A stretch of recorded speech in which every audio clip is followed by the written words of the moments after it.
Michipuko ya 103.9 MUFM kwa taarifa ndani na nje ya chuo kikuu cha Moi.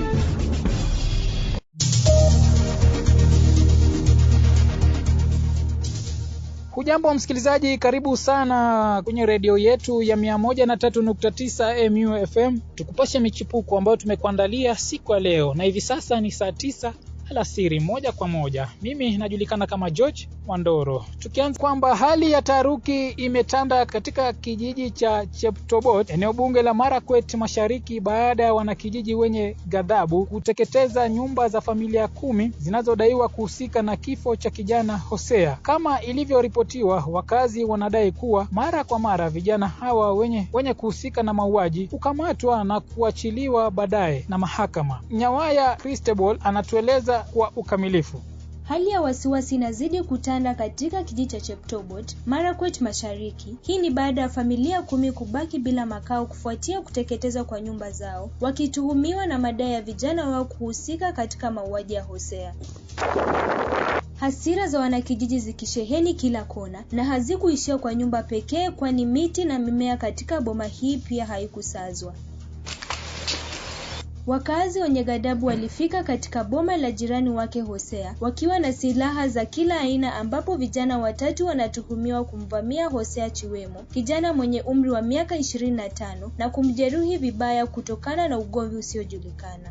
Kubika sanda akachukua sukari, akataka rudi nyumbani, basi akapata sita hapo mpaka sukari sasa na mwagika kwa barabara hapa chini, akapikwa hapa na watu kijana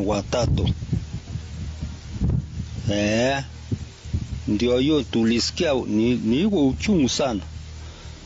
uchungu sana kwa hii mtoto yangu. Washukiwa wakuu wako mafichoni, huku wakazi wakiitaka idara ya upelelezi kuwakamata haraka iwezekanavyo. Jinsi wanaeva na kupewa phone na wanakuja kufanya kesi wakiwa nje. Na hiyo inatutatiza kama wananchi wa Kapti location. Hakuna amani ikiwa wanawajiliwa hivyo mara kwa mara. Kama watarudi hapa, hata uti na sisa hii hatutapata. Surely hatutapata, sababu watu wanaokopa wakipelekwa kutini wanarudi jioni, na wakiua wewe kesho watapotea kidogo waende kutini warudi. So wacha tu tuombe DCI na serikali pole tu kwa unyenyekevu washikie sisi watu, wapeleke kutini, na prosecutor ya state oppose any pay at all cost. Naibu kamishna wa Marakwet Mashariki, Festus Kimiu, amewahakikishia wenyeji kuwa polisi pamoja na idara ya ujasusi zimeanza uchunguzi wa kuwasaka na kuwanasa vijana hao. Bwana, ofisi ya DCI imeanza uchunguzi tayari. Watu wanaojiwa wanapeana information ambayo itasaidia kushikwa kwa suspect ambao wanatuhumiwa kufanya haya maafa. Nikiripotia michipuko ya wiki 103.9 MUFM, ni Nyawaya Christabel.